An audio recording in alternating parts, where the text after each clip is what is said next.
وقال رسول الله صلى الله عليه وسلم من صام رمضان إيمانا واحتسابا غفر له ما تقدم من ذنبه وقال رسول الله صلى الله عليه وسلم الصيام والقرآن يشفعان أو كما قال عليه الصلاة والسلام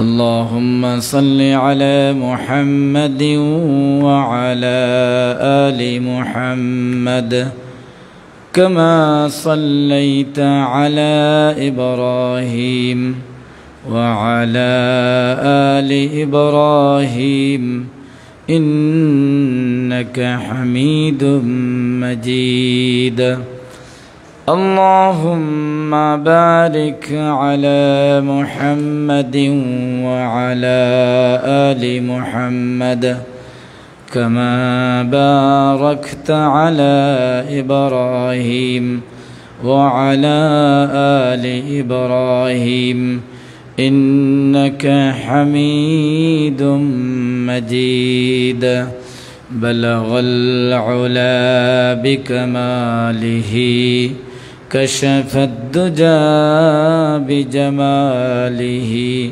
حسنت جميع خصاله صلوا عليه وآله محمد بشر وليس كالبشر بل هو ياقوت والناس كالحجر بلغ العلا بكماله كشف الدجى بجماله حسنت جميع خصاله صلوا عليه وآله محمد خير محمد أشرف الأعراب والعجم محمد خير من يمشي على قدمي بلغ العلا بكماله كشف الدجى بجماله حسنت جميع خصاله صلوا عليه وآله يا صاحب الجمال ويا سيد البشر من وجهك المنير لقد نور القمر بلغ العلا بكماله كشف الدجى بجماله حسنت جميع خصاله صلوا عليه وآله দক্ষিণ সুরমার ঐতিহ্যবাহী যুব সংগঠন জালালাবাদ যুব ফোরামের আজকের এই ইফতার মাহফিলের সম্মানিত সভাপতি, সম্মানিত ভাই পরিচালক, উপস্থিত প্রিয় যুবক ভাইয়েরা, আমি আবারও আপনাদেরকে অন্তরের অন্তঃস্থল থেকে সালাম জানাচ্ছি। আসসালামু আলাইকুম ওয়া রাহমাতুল্লাহি ওয়া বারাকাতুহু। মহান রব্বুল ইজ্জতের শুকরিয়া আমরা আদায় করি যে আল্লাহ শত শত হাজার হাজার যুবকদের মধ্য থেকে বাছাই করে আপনাদেরকে এনে ইফতার মাহফিলে কোরআনের আলোচনা করার এবং শোনার সুযোগ করে দিয়েছেন। আমরা কালিমাতুশ শুকর আদায় করি আর বলি আলহামদুলিল্লাহ। সম্মানিত যুবক ভাইয়েরা, মানুষের জীবনের সবচেয়ে উত্তম যে সময়টি সেটি হচ্ছে যৌবনকাল। মহানবী সাল্লাল্লাহু আলাইহি সাল্লাম এবং সাথে সাথে আম্বিয়া কেরাম প্রত্যেকেই যুবকদেরকে গুরুত্ব দিয়েছেন। আল্লাহ সুবহানাহু ওয়া তাআলা মহাগ্রন্থ আল কোরআনে যখন নবীদের কাহিনী বর্ণনা করেন তখন যুবকদের ভূমিকা তিনি উল্লেখ করেছেন। যেমন একটি আয়াতে আল্লাহ সুবহানাহু ওয়া তাআলা বলছেন, ফামা আমানা লিমূসা ইল্লা যুররিয়্যাতুম মিন কওমিহি আলা খাউফিম মিন ফিরআউনা ওয়া মালাইহিম। আল্লাহ বলতেছেন যে মূসার উপর কেউ ঈমান আনার সাহস করে নাই। ফিরআউন এবং তার বাহিনীর ভয়ে কেউ ঈমান আনার সাহস করে নাই, কিন্তু ঈমান এনেছে যুবকরা। বলেন সুবহানাল্লাহ। এইভাবে যুগে যুগে সত্য এবং ন্যায় প্রতিষ্ঠার জন্য যুবকরা ভূমিকা পালন করেছে। আম্বিয়া কিরামদেরকে তারা সহযোগিতা করেছে। বদরের যুদ্ধে যারা আবু জেহেলকে হত্যা করেছিল তারা ওই যুবকদের একটা অংশই ছিল। তাদের পিছু টান ছিল না। তারা নিজেদের জান বাজি রেখে প্রিয় নবীজির চরম শত্রু সেই আবু জেহেলকে তারা প্রথম যুদ্ধেই শেষ করে দিয়েছিল। আমি আপনাদের সামনে মহাগ্রন্থ আল কোরআনের দুটি আয়াত এবং হাদিসে পাকের দুটি আয়াত এবং হাদিস তেলাওয়াত করেছি। আমি আল্লাহ সুবহানাহু ওয়া তাআলার দরবারে তৌফিক কামনা করি যাতে আয়াত এবং হাদিসের আলোকে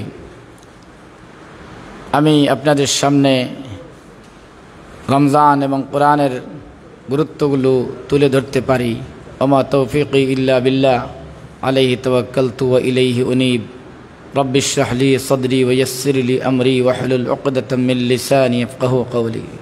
সাথে সাথে আমি মহান রবের দরবারে কামনা করছি, দরখাস্ত পেশ করছি যে আজকের আমাদের এই অনুষ্ঠান, এই মাহফিল যাতে কিয়ামতের দিন, কঠিন কিয়ামতের দিন আমাদের নাজাতের উসিলা হয়ে যায়। সবাই বলেন আমিন।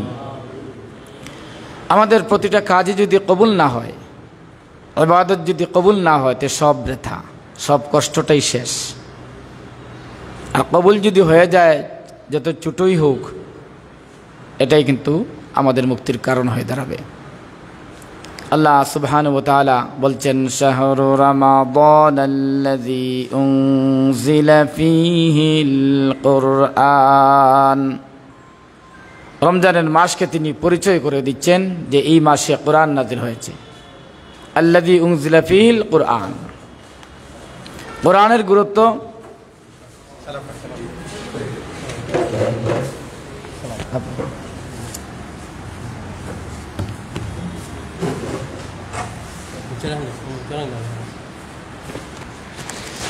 এই আয়াতে আল্লাহ সুবহানাহু ওয়া তাআলা রমজানের পরিচয় দিতে গিয়ে কোরআনের কথা উল্লেখ করছেন। তাহলে আমরা বুঝতে পারলাম এই রমজানের মর্যাদা, গুরুত্ব কেন বেড়ে গেল। তার কারণ হচ্ছে আল কোরআন। রমজান হচ্ছে শ্রেষ্ঠ মাস। কোরআনের কারণে এই মাসটা শ্রেষ্ঠ মাস হয়ে গেল। এই মাসেরই একটি রাত্রিতে কোরআন নাজিল হয়েছে। সেই রাত্রির নাম কি? লাইলাতুল কদর। ইন্না আনজালনাহু ফি লাইলাতিল কদর ওয়া মা আদরাকা মা লাইলাতুল কদর। এই লাইলাতুল কদর, রাতের নাম রাত, লাইল, কিন্তু এটার সাথে আর একটা সম্পৃক্ত হয়ে গেল, সংযুক্ত হয়ে গেল কদর। কদর মানে কি? এর কয়েকটা অর্থ। একটি অর্থ হলো ভাগ্য, আরেকটি অর্থ হলো সম্মান। তাহলে মহাগ্রন্থ আল কোরআন এই রাত্রিতে নাজিল হওয়ার কারণে তার নামটা চেঞ্জ হয়ে গেল। তার নাম হয়ে গেল লাইলাতুল কদর, ভাগ্যের রজনী। আর আরেকটা অর্থ হলো সম্মানের রজনী। কোরআন এমন একটি গ্রন্থ, এটি যদি আপনি মানেন, এটি যদি আপনি পালন করেন, এটি যদি আপনি বুঝেন, এটি যদি আপনি বাস্তবায়ন করেন আপনার ব্যক্তিতে, আপনার ব্যক্তিগত জীবনে, আপনার পরিবারে, আপনার সমাজে, আপনার রাষ্ট্রে, তাহলে সেই কোরআনের কারণে আপনার ভাগ্য পরিবর্তন হবে। এই কোরআনের কারণে আপনার ইজ্জত বেড়ে যাবে। কোরআনের সাথে আপনার সম্মান জড়িত, কোরআনের সাথে আপনার ভাগ্য জড়িত। এটা নবী করিম সাল্লাল্লাহু আলাইহি ওয়াসাল্লাম একটা হাদিসে পরিষ্কার করে আরো বলেছেন, ইন্নাল্লাহা ইয়ারফাউ বিহাযাল কিতাবি আকওয়ামান ওয়া ইয়াদাউ বিহি আখারিন, আও কামা ক্বালা আলাইহিস সালাতু ওয়াস সালাম। নবীজি বলতেছেন যে এটি এমন একটি কিতাব যার মাধ্যমে আল্লাহ সুবহানাহু ওয়া তাআলা জাতির উত্থান করেন, উত্থান ঘটিয়ে দেন। আবার এই কিতাবের কারণেই জাতির পতন হয়। তাহলে এই জাতি, এই বিশ্ব মুসলিম, এই জাতির যদি উত্থান আপনারা চান যুবকরা, তাহলে সর্বপ্রথম আপনাদেরকে সেই কোরআনের দায়িত্ব নিতে হবে। আজকে বিশ্ব মুসলিম মজলুম, নির্যাতিত, রক্তাক্ত দেশে দেশে। একটা স্বাধীন দেশ কাকে জাহান্নাম বানিয়ে দিবে আরেকটা দেশের প্রেসিডেন্ট ঘোষণা করতে পারে? আপনি চিন্তা করেন তো একটু। গাজাকে সে খালি করতে হবে আর না হচ্ছে জাহান্নাম বানিয়ে দিবে, এরকম ঘোষণা দেয়। অথচ হাজার হাজার মুসলিম, প্রায় 200 কোটি মুসলমান এই পৃথিবীতে এখন আছে। 50-এর উপরে রাষ্ট্র, মুসলিম রাষ্ট্রগুলো আছে। এগুলো কি করছে? তার কোনো জবাব, শক্ত জবাব দেওয়া হচ্ছে না। তাহলে কেন আমাদের এই অবস্থা? আমাদের কেন এত পতন? আমাদের পতন হলো কোরআনের কারণে। আমরা কোরআনের প্রতি যে আচরণ হওয়ার কথা আমাদের, সেই আচরণ আমরা হচ্ছে না। আমরা কোরআনকে সম্মান করি, কোরআনকে মুখস্থ করি, কোরআনকে সুন্দর করে তেলাওয়াত করি, কিন্তু কোরআন কেন এসেছে? কোরআন নিজেই বলতেছে, হুদাল লিন্নাসি ওয়া বাইয়িনাতিম মিনাল হুদা ওয়াল ফুরকান। সমগ্র মানব জাতির জন্য হেদায়াত। সমগ্র মানব জাতিকে কোরআন কন্ট্রোল করবে, কোরআন সংবিধান দিবে, কোরআন কথা বলবে, কোরআন পথ নির্দেশ দিবে। কিন্তু বাস্তবে কোরআন কি পথ নির্দেশ দেয় না? কোরআনকে এখন পথ নির্দেশ দেওয়া হয়। উল্টা কোরআনকে দেওয়া হয় না যে অমুক আয়াত পড়া যাবে না, অমুক আয়াত বলা যাবে না। হুজুরকে বলা হয়, হুজুর রাজনীতির কথা বলবেন না, ওই বিষয়ে যাবেন না। তে কোরআন এবং ইসলাম কি অপূর্ণাঙ্গ না পূর্ণাঙ্গ? Islam is a complete code of life. এটা কি আপনারা বিশ্বাস করেন? কি আপনার মনে হয় অনেকে বিশ্বাস করেন না? বিশ্বাস করেন? ইন্নাদ-দীনা ইনদাল্লাহিল ইসলাম। আল্লাহর কাছে মনোনীত জীবন ব্যবস্থা হচ্ছে ইসলাম। আল-ইয়াওমা আকমালতু লাকুম দীনাকুম ওয়া আতমামতু আলাইকুম নি'মাতি ওয়া রাদিতু লাকুমুল ইসলাম দীনা।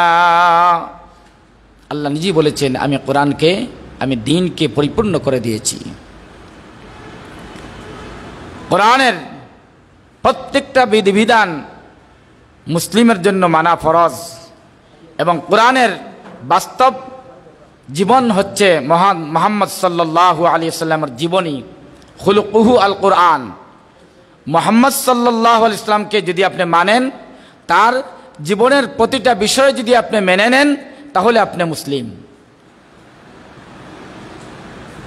তিনি ব্যক্তিগত জীবনে যেরকম বিবাহ শাদী করেছেন, ঠিক তদ্রূপ ব্যবসা বাণিজ্যও করেছেন। সামাজিকভাবে তিনি সমাজপতি ছিলেন, তিনি বিচারপতি ছিলেন, তিনি 19টা যুদ্ধের চিফ ইন কমান্ডার ছিলেন। সরাসরি যুদ্ধের মধ্যে তিনি নেতৃত্ব দিয়েছেন। 37টা যুদ্ধ তিনি ইনডাইরেক্টলি করেছেন। এই সবগুলো কেন করেছেন? আমাদেরকে পথ দেখানোর জন্য, যে ইসলাম হচ্ছে এটি, আমার পদ্ধতি হচ্ছে এটি। তিনি পারতেন আবু বকরকে, হযরত ওমর রাদিয়াল্লাহু তাআলা আনহুকে ওনাকে বলতে পারতেন, যাও তোমরা গিয়ে যুদ্ধ চালাও, আমি এখানে মদিনাতে বসে আছি। কিন্তু করেছেন এইটা? বাস্তবে তিনি প্রত্যেকটা কাজ আমাদেরকে দেখিয়ে গেছেন। বিয়ে শাদীর প্রয়োজন ছিল না, বিয়ে শাদী করেছেন, একাধিক করেছেন, আরও বেশি করেছেন আল্লাহর হুকুমে। এই সবগুলো করেছেন আমাদেরকে সঠিক পথ দেখানোর জন্য, যে এটা হচ্ছে কোরআন।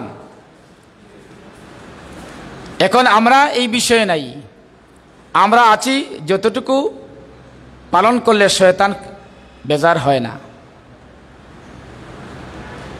আল্লামা ইকবালের ভাষায় যে আমরা এমন কাজ করি যে রহমান বিহি খুশি হয় আর শয়তান বিহি বেজার না হয়। রহমানও খুশি আর শয়তানও বেজার হয় না। এই ধরনের জগাখিচুরি কথা, এই সমস্ত আমল, এই সমস্ত চিন্তা ইসলামে নেই। যে কাজে শয়তান খুশি সেই কাজে আল্লাহ বেজার। আল্লাহ সুবহানাহু ওয়া তাআলা তিনি নির্দেশ দিয়েছেন, উদখুলু ফিস সিলমি কাফা, হে ইমানদারগণ তোমরা ইসলামে পরিপূর্ণরূপে অন্তর্ভুক্ত হও। বলেছেন, আফা তুমিনুনা বিবাদিল কিতাবি ওয়া তাকফুরুনা বিবাদ, তোমরা কিতাবের কিছু অংশ মানবে আর কিছু অংশ মানবে না, তা হতে পারে না। এইরকম অবস্থায় বিশ্ব মুসলিমের যে বর্তমান পরিস্থিতি, এটা কোরআনে বলা হয়েছে হবে, এই পরিস্থিতি হবে, এটা কোরআনে বলা আছে। ফামা জাযাউ মান ইয়াফআলু যালিকা মিনকুম ইল্লা খিজয়ুন ফিল হায়াতিদ দুনিয়া। বলেছেন, তোমরা যদি এইরকম আচরণ করো কোরআনের সাথে, তাহলে পৃথিবীতে তোমরা নির্যাতিত হবে, নিষ্পেষিত হবে, তোমাদেরকে মারা হবে। নবী করিম সাল্লাল্লাহু আলাইহি ওয়াসাল্লাম বলেছেন যে মুসলমানদেরকে এইরকমভাবে মারা হবে, তাদেরকে হত্যা করা হবে, যে খাবারের টেবিলে যেরকমভাবে সবাইকে নিয়ে আমরা খাবার খাই আর সবাইকে ইনভাইট করি, আসো আমরা সবাই মিলে একটু আমোদ ফুর্তি করে খাবারটা খাই, এইরকমভাবে করা হবে। তখন সাহাবায়ে কেরাম জিজ্ঞেস করলেন, ইয়া রাসূলুল্লাহ সাল্লাল্লাহু আলাইহি ওয়াসাল্লাম, তখন কি আমরা কম থাকবো? বলে, না, তোমরা বেশি থাকবে, কিন্তু তোমাদের কোনো মূল্য থাকবে না। তোমাদের মধ্যে দুনিয়ার মহব্বত চলে আসবে, তোমাদের মধ্যে আল্লাহর ভয় থাকবে না, তোমাদের মধ্যে জীবন বাঁচানোর একটা প্রবণতা তৈরি হয়ে যাবে, জিহাদ থেকে তোমরা বিরত থাকবে, তোমরা আল্লাহর পথে সংগ্রামকে মনে করবে একটা ফিতনা। আমাদের সমাজে আল্লাহর পথে সংগ্রামকে ফিতনা মনে করা হচ্ছে কিনা বলেন? এইরকম দল আছে কিনা, এরকম মানুষ আছে কিনা আমাদের সমাজে? অথচ আল জিহাদ মাদিন ইলা ইয়াউমিল কিয়ামা, জিহাদ কিয়ামত পর্যন্ত চলবে। আল জিহাদ সিনামুল ইসলাম, ইসলামের চূড়া হচ্ছে জিহাদ। আজকে যুবকদেরকে সেই জিহাদের ময়দানে আবার ঝাঁপিয়ে পড়তে হবে দ্বীন প্রতিষ্ঠার জন্য, ন্যায় এবং ইনসাফ প্রতিষ্ঠার জন্য যুবকদেরকে সিদ্ধান্ত নিতে হবে। এই যুবকরাই গত 5 আগস্ট তারাই পরিবর্তন নিয়ে এসেছে, কেউ পারে নাই। আল্লাহ সুবহানাহু ওয়া তাআলা তাদেরকে বাছাই করেছেন এই জালিম থেকে, এই দেশকে মুক্ত করার জন্য তাদেরকে বাছাই করেই তাদের মাধ্যমে কাজটা উনি করেছেন। সামনে কোরআনের যে বিপ্লব হবে, কোরআনের আইন যে প্রতিষ্ঠিত হবে, আল্লাহর দ্বীন প্রতিষ্ঠিত হবে, এই বাংলাদেশে প্রিয় মাতৃভূমিতে আল্লাহর আইন প্রতিষ্ঠিত হবে, এর জন্য যুবকদেরকে প্রধান ভূমিকায় অবতীর্ণ হতে হবে। বলেন ঠিক কি ঠিক না? আপনারা এই ধরনের ভূমিকায় অবতীর্ণ হতে প্রস্তুত আছেন? আজকের এই রমজান থেকে প্রধান অতিথি কথা বলবেন। আমাদের উদ্দেশ্যে আমরা আজকের এই মাহফিল থেকে আমরা এই প্রতিজ্ঞা করি যে আমরা কোনো অন্যায়ের সাথে থাকব না। সেই শপথ নিতে পারেন?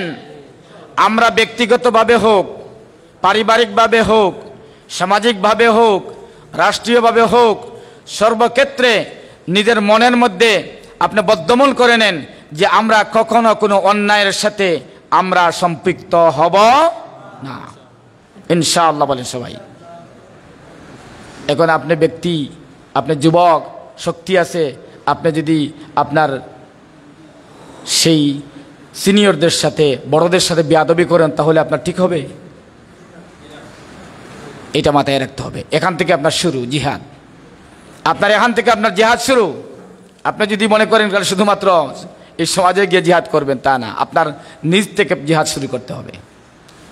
প্রথমে নফস থেকে জিহাদ শুরু করতে হবে। নফসের বিরুদ্ধে আপনার জিহাদ শুরু, যেটা শরীয়ত এলাও করে না, এই জিনিস আপনার সাথে সম্পর্ক থাকবে না।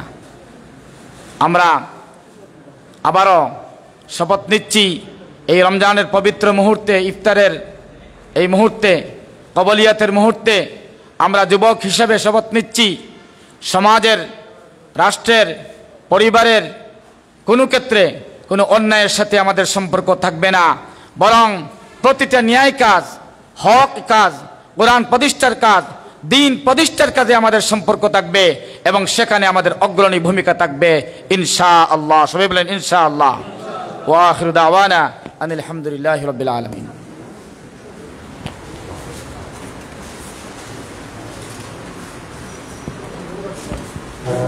আলহামদুলিল্লাহ। সম্মানিত উপস্থিতি, মহাগ্রন্থ কোরআনের নাজিলের মাসে আজকে আমরা অত্যন্ত সুন্দর একটি দার্স আমাদের প্রিয় কারি মাওলানা হাফিজ জনাব মোহাম্মদ মুশাহিদ আলী জনাবের কাছ থেকে শুনলাম। সম্মানিত উপস্থিতি, আসুন কোরআন নাজিলের এই মাসে কোরআনের মাহাত্ম্য যে বর্ণনা করা হলো আমাদের সামনে, সে আলোকে আমাদের যুবকদের জীবন যাতে পরিচালিত করে আমরা যেন হাব্বাব খুবাইবের সাথে জান্নাতে একসাথে যেন আমরা সবাই মিলিত হতে পারি।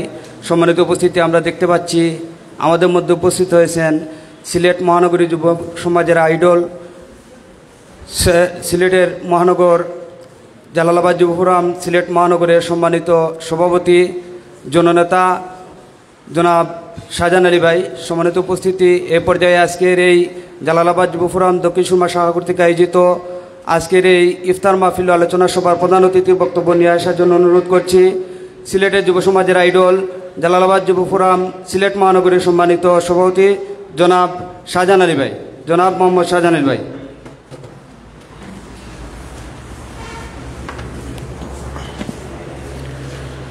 আলহামদুলিল্লাহি রাব্বিল আলামিন ওয়াসসালাতু ওয়াসসালামু আলা সাইয়্যিদিল মুরসালিন ওয়া আসহাবিহি ওয়াল বাইতি আজমাইন। আউযু বিল্লাহি মিনাশ শাইতানির রাজিম। বিসমিল্লাহির রহমানির রহিম। জালালাবাদ যুব ফোরাম দক্ষিণ সুরমা থানা কর্তৃক আয়োজিত আজকের ইফতার মাহফিলের সম্মানিত সভাপতি, দক্ষিণ সুরমা জালালাবাদ যুব ফোরামের সংগ্রামী সভাপতি কাজী জাফর আহমদ, উপস্থিত অত্র এলাকার বিশিষ্ট শিক্ষা প্রতিষ্ঠান, দক্ষিণ সুরমার অত্যন্ত পরিচিত প্রতিষ্ঠান, আমাদের নাম কি জানি, বাবুসালাম বাবুসালাম মাদ্রাসার সুযোগ্য অধ্যক্ষ, বিশিষ্ট শিক্ষাবিদ হযরত মাওলানা হাফিজ মুশাহিদ আহমদ, মঞ্চ উপবিষ্ট অন্যান্য যুবনেতৃবৃন্দ, আমার সামনে উপস্থিত সম্মানিত যুবক ভাইয়েরা, আসসালামু আলাইকুম ওয়া রাহমাতুল্লাহি ওয়া বারাকাতুহু। আল্লাহ রাব্বুল আলামিন পবিত্র কোরআনে ইরশাদ করেছেন, ইয়া আইয়ুহাল্লাযীনা আমানু কুতিবা আলাইকুমুস সিয়ামু কামা কুতিবা আলাল্লাযীনা মিন ক্বাবলিকুম লাআল্লাকুম তাত্তাকুন। সাদাকাল্লাহুল আযীম। এই রোজাকে তোমাদের জন্য দেওয়া হয়েছে যাতে করে তোমরা তাকওয়া অর্জন করতে পারো। আল্লাহ রাব্বুল আলামিন আমাদের মধ্যে কোরআন পাঠিয়েছেন, তারপরে কোরআনের মাধ্যমে রোজাকে আল্লাহ ফরজ করেছেন। আল্লাহ রাসূল সমগ্র মুসলিম সমাজের কাছে এই মেসেজটুকু পৌঁছে দিয়েছে এই খবর পাওয়ার পরপরই মুসলমান সমাজ যখন জানলো যে আমাদের উপরে রোজা ফরজ করা হয়েছে, তখন এই রোজা রাখা শুরু করে দিল। লক্ষ্য এবং উদ্দেশ্য কি? লাআল্লাকুম তাত্তাকুন, আমরা যাতে তাকওয়া অর্জন করতে পারি, মুত্তাকি হতে পারি। কেন তাকওয়ার প্রয়োজন, কেন মুত্তাকি হওয়ার প্রয়োজন? আল্লাহ অন্যত্র বলেছেন যে এরাই সফল, ইন্নামা আকরামাকুম ইনদাল্লাহি আতকাকুম। যে ব্যক্তি আল্লাহকে যত বেশি ভয় করেছে সেই সফল, আল্লাহর কাছে সেই পছন্দনীয়, ভালোবাসার পাত্র। বলে আল্লাহকে ভয় সৃষ্টির একটা শক্তিশালী মাধ্যম হলো এই রোজা। এই রোজা দিয়ে আল্লাহ এমন একটা জাতি তৈরি করতে চান যে জাতি আল্লাহকে ভয় করবে, যেখানে কোনো শক্তি নাই, দেখার মতো কেউ নাই, সেখানেও সে গুনার কাছ থেকে, খারাপ কাজ থেকে বিরত থাকবে। কার ভয়ে? আল্লাহর ভয়ে। এই আল্লাহর ভয়টা তৈরি হয় রোজা রাখার মধ্য দিয়ে। যে কারণে রোজার যে সোয়াব অথবা পুরস্কার, এই ব্যাপারে আল্লাহর বক্তব্য হলো হাদিসে কুদসি, যে প্রত্যেকটা কাজে, ভালো কাজের প্রতিদান আসবে, কিন্তু রোজারটা ব্যতিক্রম। এটা স্বয়ং আল্লাহ রাব্বুল আলামিন মানুষের হাতে তুলে দিবেন, এই হলো তোমার রোজার পুরস্কার।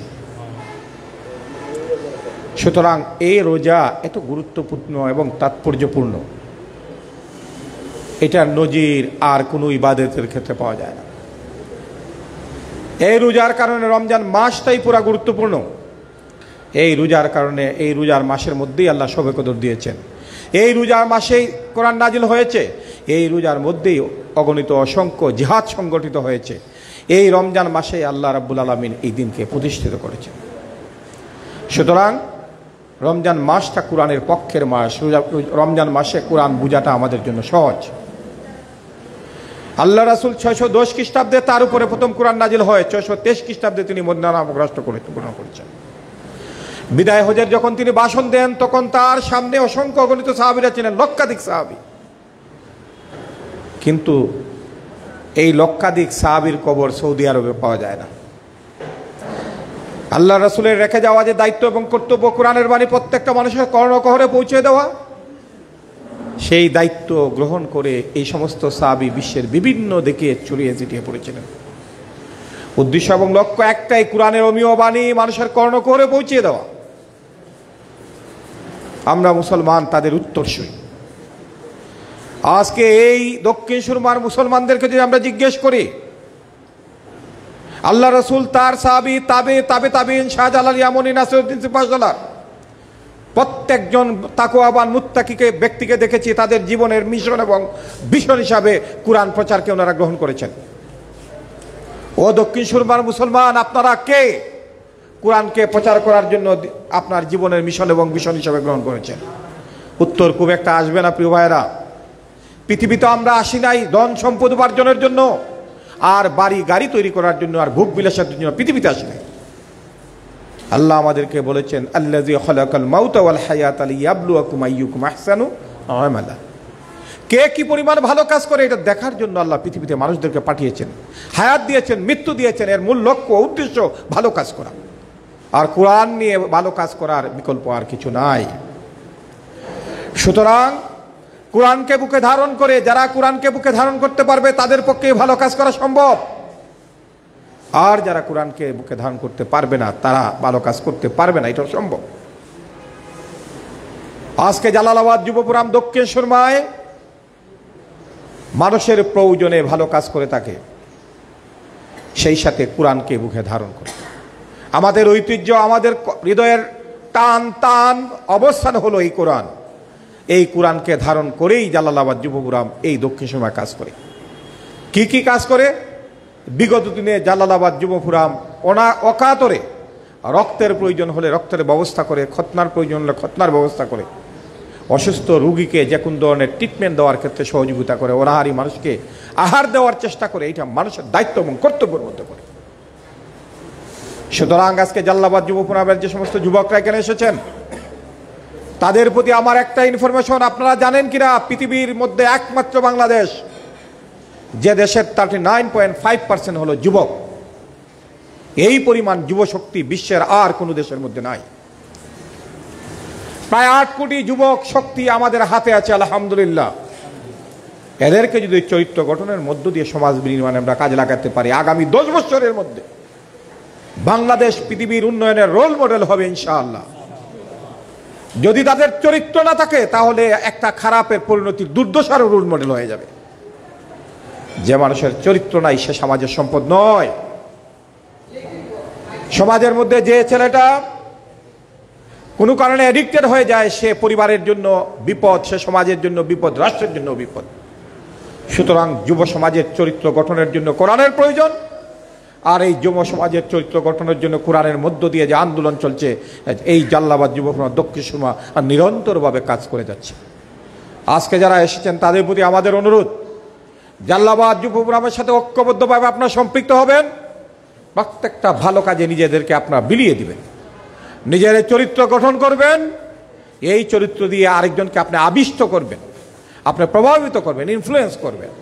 এটাই আমাদের আন্দোলন, এটাই আমাদের সংগ্রাম। আমরা ভুগে বিশ্বাসী নয়, আমরা ত্যাগে বিশ্বাসী। আমরা কতটুকু পাইলাম বা পাইলাম না, খাইলাম কি খাইলাম না, এটা এই যুব ফোরাম দেখে না।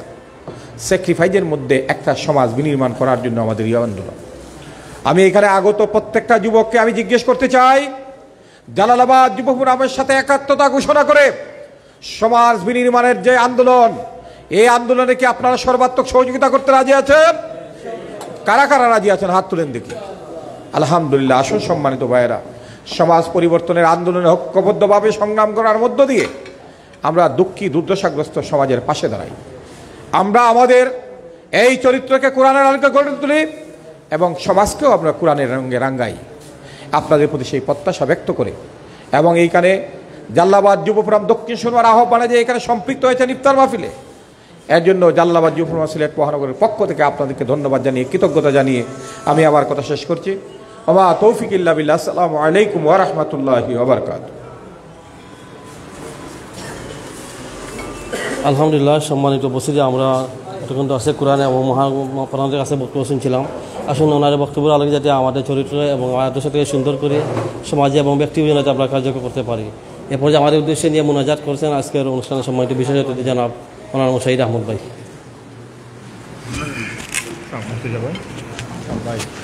আলহামদুলিল্লাহ, আলহামদুলিল্লাহ রাব্বিল আলামিন ওয়াল আকিবাতু লিল মুত্তাকিন ওয়াস সালাতু ওয়াস সালামু আলা সাইয়্যিদিল মুরসালিন ওয়া আলা আলিহি ওয়া আসহাবিহি আজমাইন। ربنا ظلمنا أنفسنا وإن لم تغفر لنا وترحمنا لنكونن من الخاسرين. ربنا آتنا في الدنيا حسنة وفي الآخرة حسنة وقنا عذاب النار وقنا عذاب القبر وقنا عذاب الحشر وقنا عذاب سكرات الموت. رب ارحمهما كما ربياني صغيرا. رب ارحمهما كما ربياني صغيرا. رب ارحمهما كما ربياني صغيرا. الله تعالى يرحم الراحمين اكرم الاكرمين. আসরের পরে মাগরিবের পূর্বে ইফতারের কবুলিয়তের মুহূর্তে মাবুদ তোমার শাহী দরবারে আমরা হাত তুলেছি। আমরার জিন্দগির সমস্ত গুনাহ খাতাগুলোকে তুমি মাফ করে দাও। জীবনে যত গুনাহ করেছি সমস্ত গুনাহ থেকে আমরা তওবা করলাম। আমাদের তওবাকে তুমি কবুল করে নাও, মঞ্জুর করে নাও।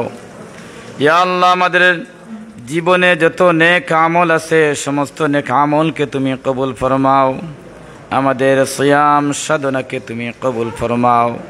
আমাদের তিলাওয়াতে কোরআনকে কবুল ফরমাও।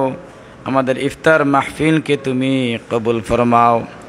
আয় আল্লাহ, আজকের এই ইফতার মাহফিলকে তুমি কাল কিয়ামতের ময়দানে নাজাতের ওসিলা তুমি বানিয়ে দাও। আয় আল্লাহ, কোরআনের রঙে যুবকদেরকে তুমি রঙিন করে দাও।